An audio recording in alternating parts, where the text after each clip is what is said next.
make some noise for author and linguist Ms. Peggy Mohan as I invite her on stage for this session along with senior journalist Ms. Kaveri Vamzai. A big round of applause for them. Let me take this opportunity to also briefly introduce her before we dive into the session. She's written 4 books, 3 of them fiction. Writes on language issues in India. Her 4th book is non-fiction, Wanderers, Kings, Merchant, the story of India through its languages. She's also completed a 5th book, now being edited for publication by Penguin Random House, for which is also on language as a way of studying the history of the subcontinent. She's also written many articles on Indian English and on the teaching of English in Indian schools.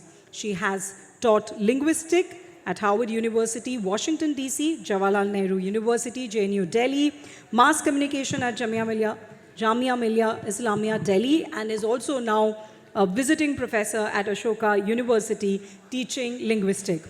So I'll request Ms. Vamzai to take this session forward from here. Thank you so much. So, Peggy, you've heard a lot of English today. How wrong or right was it? You've heard a lot of English today. How right or wrong was it? Does this thing work? Can you hear me? Right and wrong is not the correct word in the context of Indian English. And this is what I've been working on the book subsequent to this. Every single language which comes to India initially meets a bunch of people who are fairly well educated, who contact these newcomers and put their language learning skills to work, and they learn the language very well. So my definition of what they learn is not British English or it's not Vedic Sanskrit. It's something quite close. It's as close as what I'm speaking now is to English. I'm speaking pretty much Indian English, and that is the definition of a Prakrit. So the interesting thing about a Prakrit is that nobody's making mistakes, but it's leaking in quite a lot of local flavor, like too many nouns, for example, or a notion that the verb have does not exist. It is with me only. So it's not wrong. So it's very interesting that you managed to slip through obeying all the rules, but still giving it a flavor that it could never have had in its original country. So wrong, forget about that. And it's also not the poor people's language. The poor people are still in the process of making something here, with the English and so coming in, where you start seeing something that's happened over centuries in India, languages melding, when poorer people pull new words into their old language. I was kind of like listening to the Oriya being spoken here, and I was finding all of that there, that I'm hearing the Prakrit words, I'm hearing the earlier Magadhan structure, and you're seeing how it melded to make earlier language like Hindi and Oriya, and now you're seeing a partway process. So Indian English is still in its kind of early stages, I would say. Right. So do you sometimes feel like a language inspector there? You see, oh, someone's right, someone's saying this and shouldn't be saying this, or someone's saying that and shouldn't be saying that. It's a little bit like being sort of a sergeant major of the language. No, shouldn't be and should be tend to come when you hear somebody who's actually a foreigner trying their very best, a German saying, I do not did that, because he didn't know how to say, I didn't do. That's not what you get in English somehow. Whenever somebody has to speak English in India, they do it very, very well. But what is interesting is they only do the things they need to do. Right. For example, if you're a bookseller, and I know a few of these, they can sell you any book in English, and their English is immaculate.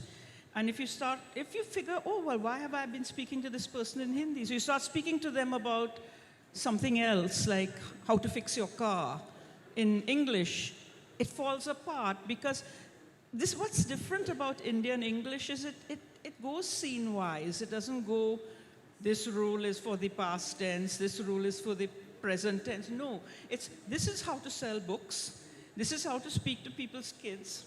This is how to speak to a journalist. So we master it scene-wise, which I find very exciting, and nobody talks about this.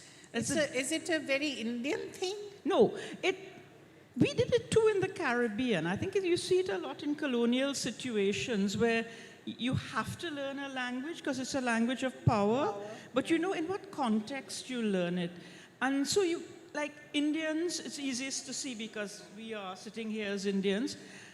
We basically have figured out that there's some people you don't speak to in English. And like many years back, I knew English, but I didn't know how to speak to people's children in English. It didn't come. Or in Washington, I want my car fixed, and I don't know how to speak to the mechanic in English. Thank God he didn't know English either. He spoke Spanish. So Spanish was fine. You could speak to somebody in Spanish, speak to their kids in Spanish, but if you want to talk to a journalist, English. And though I know Hindi, I don't exactly know how to talk about literary criticism in Hindi. It doesn't come. I find myself faltering. So there's something very differently divided up about Indian English, and it's such a big thing that, and when it's spoken well, with just a bit of an accent. In the old days in Sanskrit, we didn't think about, we thought everybody was so different because we always heard them. But Indian English, most of us will encounter in written form, in WhatsApps, in emails, and things like that. It doesn't seem in any way strange or wrong. Are you a fan of English? Yes, very much so, because I am curious. English, she says. Yes? Yeah.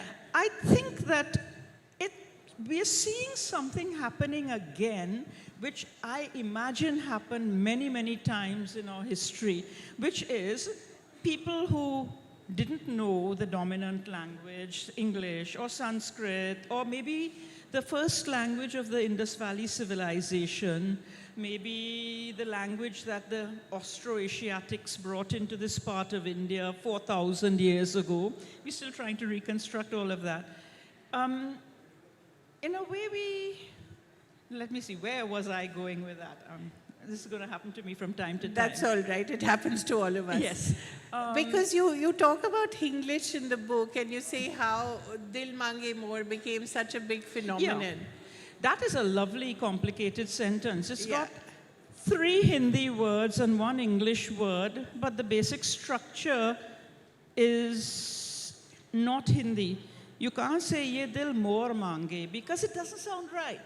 So it's funnily got more Hindi in it than English, but it is demanding an English treatment, that the thing that you want more has to come at the end of the sentence. So I haven't figured it out completely in my... And it's selling a multinational product, which is, again, an interesting thing. It's selling Pepsi. Well, my students did tell me that the ad world caught on to it almost first. So some of them even wrote essays on how the ad world has used English. I think that what happens in India, and I don't know yet, because that part of history is very obscure to us, but how did people who didn't know English or Sanskrit start pulling in words, initially nouns, like Urdu from Persian, pull in the nouns? How did they somehow pull these into something that's not English, and that one day out of English will come some new product? Some new language. Yes, which will have a lot of English words, the way Oriya has a lot of recognizable Sanskrit and Prakrit words. It'll have all these words, but we will have the same word endings that clearly not from Sanskrit, clearly not from English. And somehow I feel we're in the middle of something that's happened many times before in India. Is there something that we can understand about what's happening now from what has happened in the past? The opposite. I would say, since we don't know what happened in the past, and we do know what's happening now, it's a good thing to be able to look at ourselves as we do things and imagine that that's how the people in the Indus Valley would figuring out slowly what these Sanskrit speakers were saying, what the Prakrit speakers were saying, and then somewhere around the 10th or 12th century bursts this new thing called, which we now call Hindi or Punjabi or Sindhi, full of these words which are Prakrit and no, not really Sanskrit, Prakrit, but the grammar is not Sanskrit at all. So I expect that English has an unfinished story, and that we're going to see in years to come. Linguists are not supposed to behave like historians and see the past. But when you see enough of the past, you start being able to guess at the future. And I'm imagining that some interesting things are around the corner with things like English. Right. You've described yourself in the book as a tiramisu bear. Yes. Please explain that to all of us here in the context especially of language. Okay, my daughter gave me this word because I told her, what do you call a mixture of a polar bear and a grizzly bear? Basically, there's only one way you can get this mixture, because polar bears cannot migrate south because they can't walk on ground. They have hair under their feet. They can only walk on snow, so they don't migrate. The males don't migrate. Females do not migrate, even in India. Historically, I was just reading a book on the plane here, which says, India is a land of unity and diversity. The unity comes from the maternal line and the diversity from the male line. So here we have this idea of which bear would migrate to meet the other kind. So it has to be the grizzly bear, because they can walk a bit on snow and they migrate because they're male.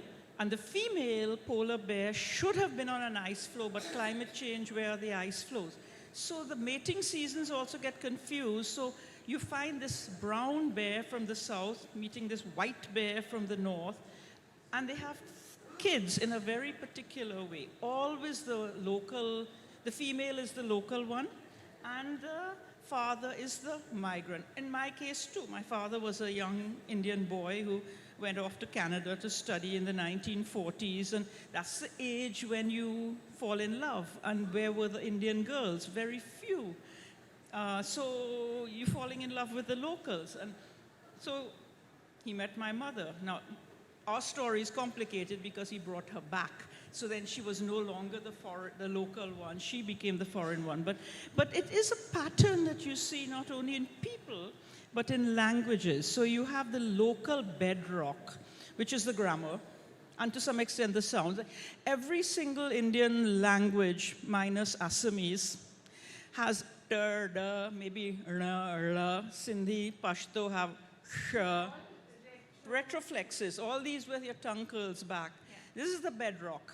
We live in Andamans has it too. So does Australia, Aborigines. So all of us who came out of Africa at that time have the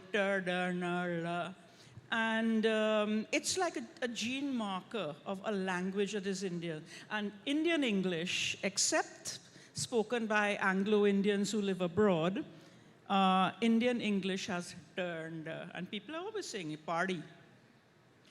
And that is it's a sign that the language has become Indian. It is completely native. I've got a little tilak mark on it now. It gets this third. But party is also American, no? Huh? Party is Not also, really. Americans may get something like it. Norwegians get things like it. People in Georgia get.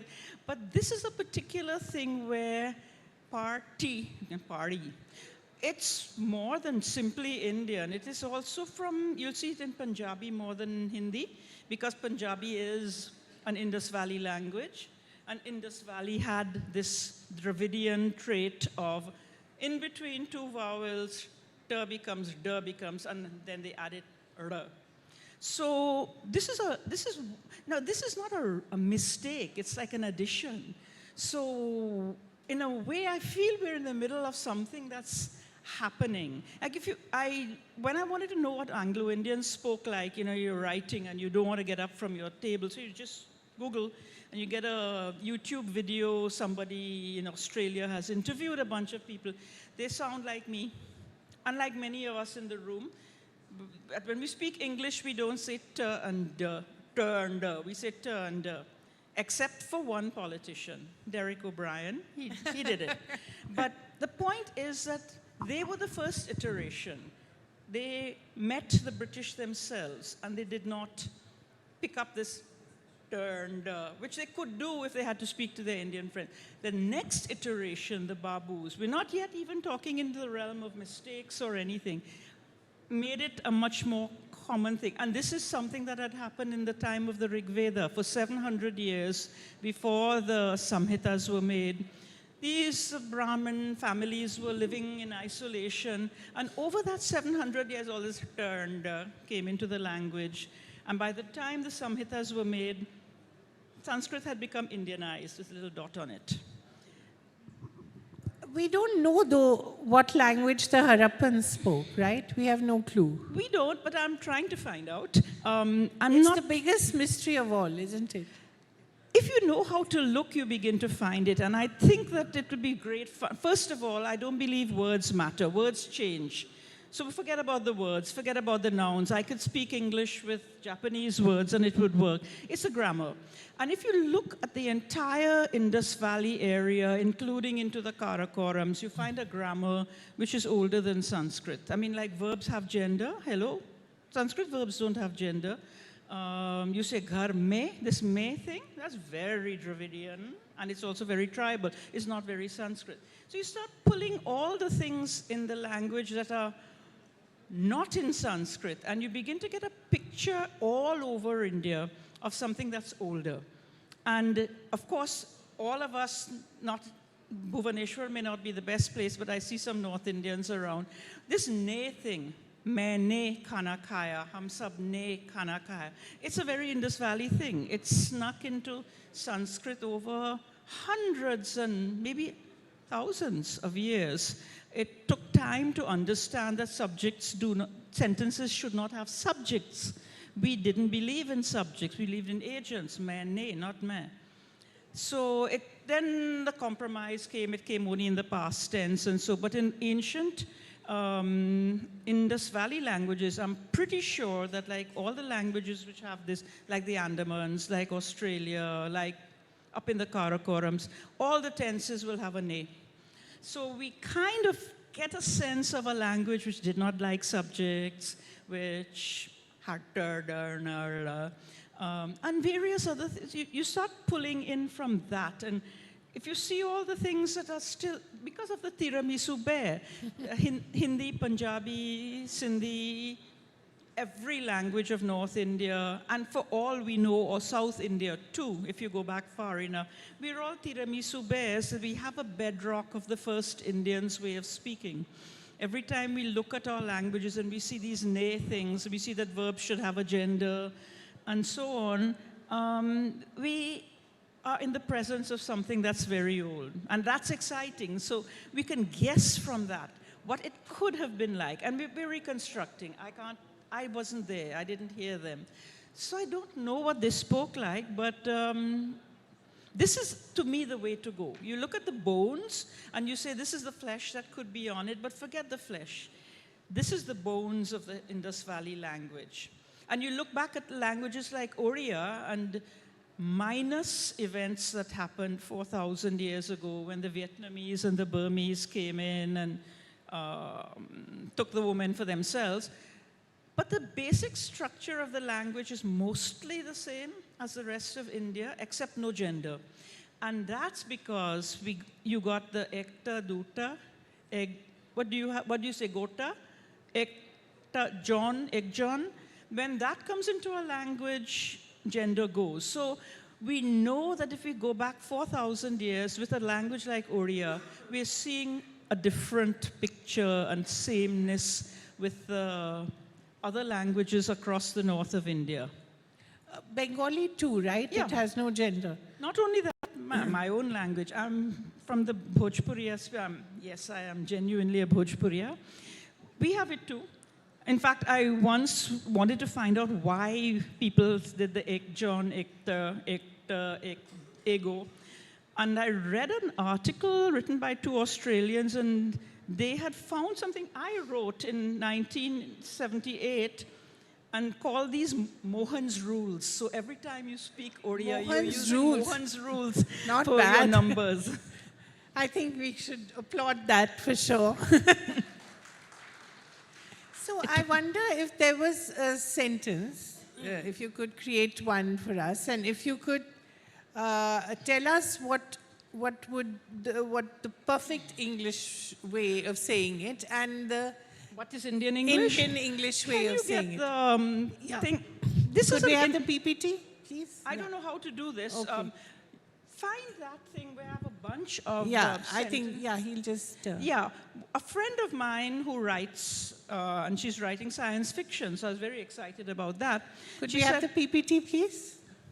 Yeah. Yeah. So, The next one. this is, yeah, that an important point. Indian English came up when the British left. It wasn't, so don't blame that one on the British. It filled a need here. We like elite languages. Can we go a few ahead? Can we move ahead? I don't know how to Just use go it. ahead. Just move ahead. Aage, aage, aage. Next, Please. Next. Next. This one. Next. Next, okay. This is, you all know this, Yeah. forget this. This one. A friend of mine wanted to write a book on science fiction. So she said, yeah, I want to send it for publication and I want you to take a look at it. I said, okay, I'll do it for you. Can I do it on track changes? And can I take your words as data? Because I've been trying to work back to the features in old Indian languages, which is that we prefer nouns. I mean, in Malayalam, you can have a sentence with no verbs at all. We really do like nouns. So, and Sanskrit is very European that way. It has verbs, it has nouns, it has lots of verbs. But we don't like to have verbs. So I looked at her sentences, and you see, what she wrote is in the red. One could feel the advent of winter. Now, in standard British or American English, one could feel that winter was coming. Notice that she put everything into a noun. Progress was preliminary. Things were in their early stages. You can look through this. You want me to read it? Yes. I can. Yes, please. Even with a Western upbringing, even though he had grown up in the US, this journey I decided to undertake. I was the one who decided to come here to planet Earth. He looked at her to assess her state, to see if she was really up to going on a motorbike ride. The knowledge of past intimacy, because they had been so close in the past, she could not pinpoint the cause of her disquiet. She couldn't make out what was bothering her. She needed a man for identity and protection, to define and protect her. He would save her from the confines of this place, from being stuck here. There was a sense of loss and finality, of things coming to an end. See, nothing is wrong on the red sentences. It follows quite clear rules of English grammar. You can say that. But this is not, you'll notice there's a very noun heaviness in it. And English is much more verby. And one thing I wanted, since I heard the bell, my Pavlovian brain has gone off. There is one other important thing about Indian English, and I'm sure it's true with other languages. I don't know if any of you remember that there was a time when you didn't speak English, and then one night you suddenly started full sentences and everything. It was like a pregnancy. You don't see the thing gestating, and it's, can you go ahead? I can show a picture of it, where my daughter just, Aage, please. Next one, 2 or 3 please. slides. Next. Yeah. That's See, this is my little daughter when she was about 4. She didn't understand English. I took her abroad twice. She didn't understand English. She didn't listen to us when we talked. And then one night, we said we're looking for a babysitter who to leave her with. And she started to cry. So she understood. She first understood. Not the way you do it in school. You learn to say, I am, you are. She understood. And within a week, she was sitting on the edge of a table, swinging her legs nervously, and she spoke in full English sentences. It was from the get-go, she started with the whole thing ready to be born, ready to breathe like a living baby. This is exciting. Who's studying this? Who's looking at it?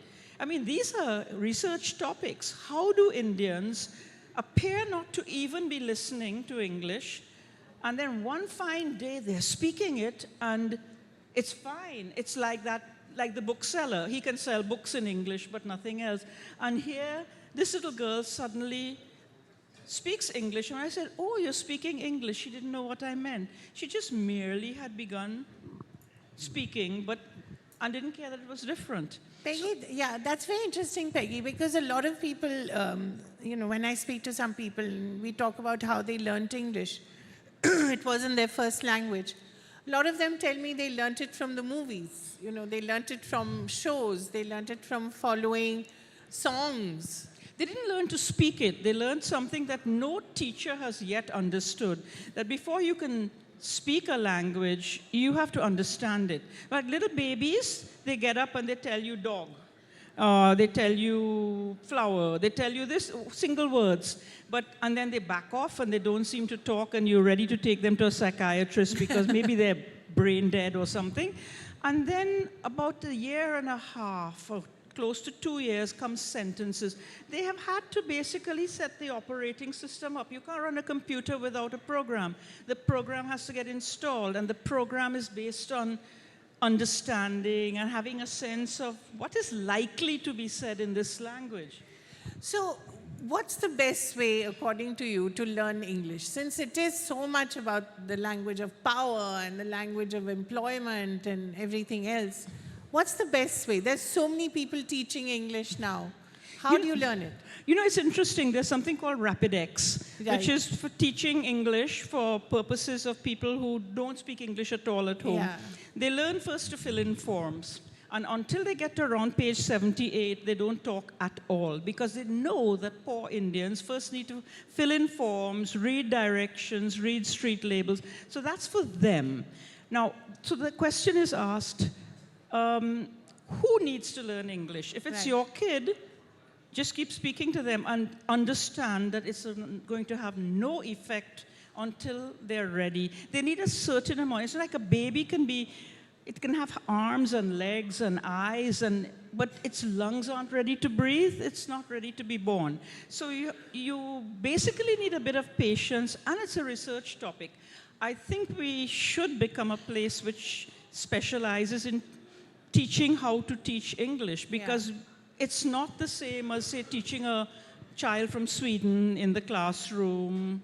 He did, he didn't do. And there's so much bound up in English, and there are a lot of kids, me included.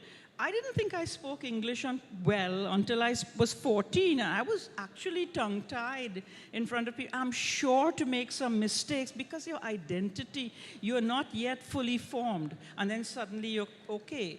So you have to expect these gestational things and big leaps happening, which is exciting because it's not what they tell you about in school. What language do you dream in? I don't know. People think I speak a lot of languages because I'm likely to pick up a Munda tribal data and say, yeah, let me read that. Or I look at something in Malayalam, but not I don't know. I'm not even sure. People would ask. At the moment, I know English best, but if I had to say something, I would say it in Hindi. You notice I immediately spoke to the person handling the presentation in Hindi, because Hindi is what you speak on anything to do with the film set, the lights, the electricity, accounts, anything on a film set is done in Hindi. So he's like on a film set. So it happened automatically. I wasn't assuming he didn't know English. So I don't know, I think it's so exciting and so different, and there's so much that we haven't noticed that instead of saying that things are wrong, look at them and think that maybe this is, in some ways, maybe not a better way, but maybe a more organic or living way, the way English is coming in India. And it's not finished. English will finish when English has absorbed it, I think. Something's going to happen, and it's not happened yet. Yeah, but do you still, what do you feel about this whole debate about Hindi versus English versus, Can we not have coexistence? They should. In fact, one of the things that's really wrong is when they say, oh, this school is so good, this government school, we're going to teach the children in English medium. But they need to put in the local language, something for the teacher, because the teacher also doesn't know for sure. Haven't you ever had this experience that you want to respond to something someone has said, but you're not exactly sure you got everything? And you need to make sure, and the only solution for teaching English is to make sure the kids know what you're saying. So like when I would teach little EWS kids English or for music, I'd first tell them everything in Hindi and answer all their questions, and good questions. What is a pond? What is a lake? Which is a jheel? You know, all these things. And you have to make sure that they understand. But we think that these silly kids are going to pick it up because there's some magic that happens in the head if they hear the thing enough. No, they need to know what you're saying. Wonderful. I know Madhulika and Swapna were talking about the importance of a good editor. Here's one.